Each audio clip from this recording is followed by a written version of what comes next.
Bonjour, vous êtes encore les bienvenus à cet moment de Glory Devotion. Dieu a quelque chose de bien pour vous, sans doute quelque chose d'inhabituel.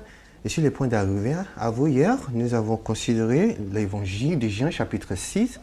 Dans l'évangile de Jean chapitre 6, c'est l'histoire de Jésus qui, lorsqu'il est allé à Galilée, et après avoir parlé aux foules de 5000 personnes, il a dit aux disciples, si vous le lisez, selon le conte de Matthieu, c'est les disciples qui ont abordé Jésus et lui dit que cette foule était avec nous. Maintenant, la nuit approche. Renvoie-le afin qu'il obtient de nourriture pour eux-mêmes. Et Jésus a dit aux disciples, donne-leur à manger. Et ils ont dit, il n'y a rien ici, même ce que nous avons ici ne suffira pas. Et $50 ne suffira pas. Et Jésus a dit, fais quelque chose néanmoins. Et ils ont dit, il y a un petit enfant avec 5 orges de pain et 2 poissons. Et il a dit à Jésus, qu'est-ce que c'est parmi toutes ces grandes foules? Et Jésus a dit, faites-leur asseoir. Et après s'asseoir, comme de Matthieu nous dit qu'ils se sont assis en groupe de 50, des hommes, des femmes. Et puis Jésus prit le pain, il a rendu grâce et il les rompa et leur donna aux disciples. Ils avaient ces petits paniers à main et ils distribuaient. Et les Écritures disent que tous ont mangé, ont été rassasiés. Ils ont mangé au rassasiement. Tout le monde avait assez, ce qui paraît impossible, bien aimé. Ce qui paraît impossible en votre vie, Dieu est capable de mettre sa main sur lui. Et ça sera le commencement de produit. Ce qui fait la différence, c'est la présence de Dieu en ce qui vous a amené à dire. Commençons avec votre vie. Pourquoi il n'y a rien dans votre vie? Pourquoi peu importe ce que vous essayez d'accomplir, il y a beaucoup. C'est parce que vous n'avez pas le donné au Seigneur. Si vous le donnez à Jésus, il fera quelque chose de bien de votre vie. Vous devez seulement lui soumettre et lui demander de prendre la charge et vous verrez ce qu'il fera avec vous. Comme il a fait avec le pain, lorsque votre vie est soumise à lui, votre vie sera une bénédiction à milliers, à milliards. Moi, je ne pensais pas que je serais ici, parlant avec vous et à cette occasion pour parler à vous. Mais lorsque j'ai donné ma vie à Jésus, quelque chose d'inhabituel est arrivé. Mon ami a dit, nous étions sur le téléphone et mon ami m'a dit, toi, lorsque nous étions dans l'école, nous n'avons pas imaginé que vous pouvez vous adresser à 10 personnes.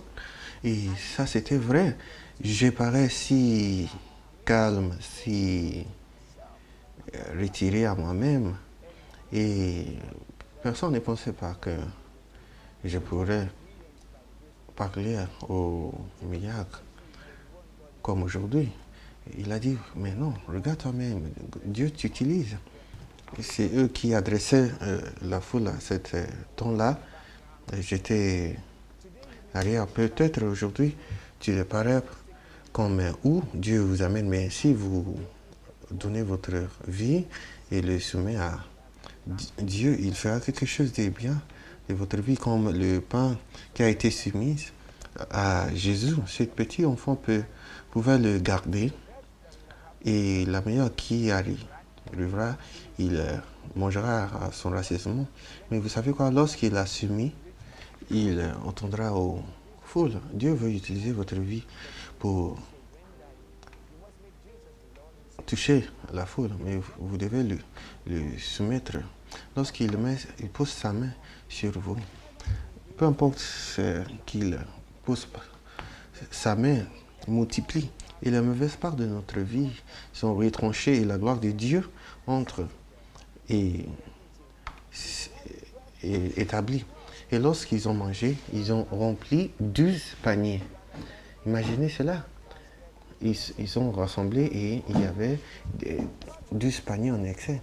Dieu veut vous utiliser au-delà de votre imagination. Dans les Écritures dit selon.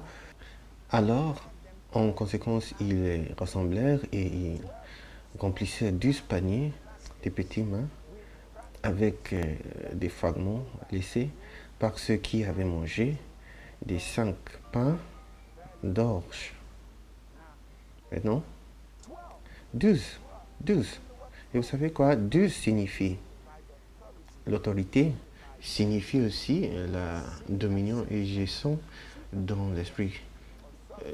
L'autorité surnaturelle et domination. Lorsque vous regardez Israël, il y avait 12 tribus, les enfants de Jacob, 12 tribus. Nous avons les 12 disciples,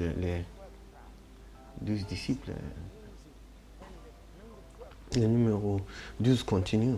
Lorsque vous regardez ce que Dieu fait,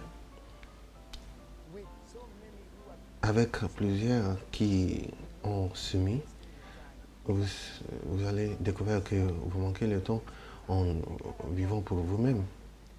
Ils ont rassemblé 12 paniers en excès.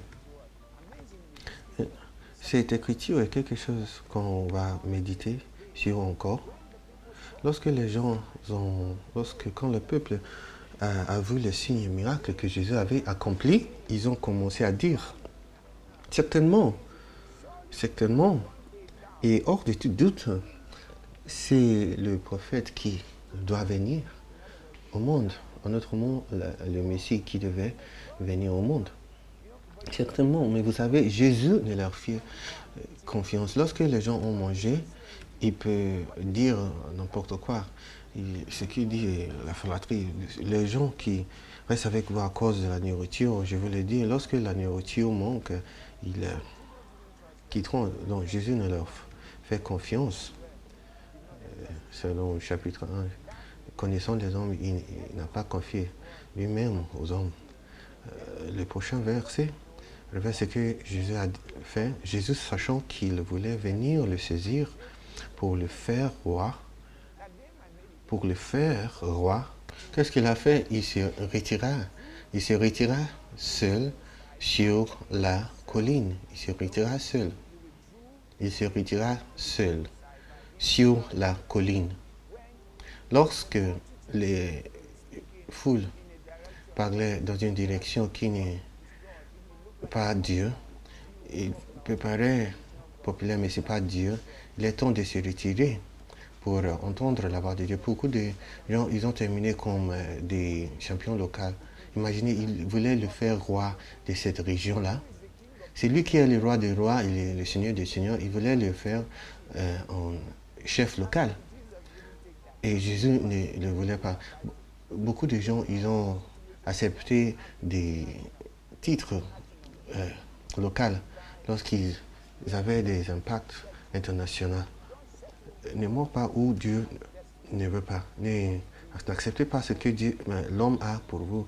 Regardez Jésus, il est l'auteur et le consommateur de votre vie. Merci de nous avoir suivis dans cette émission. C'était un bon temps.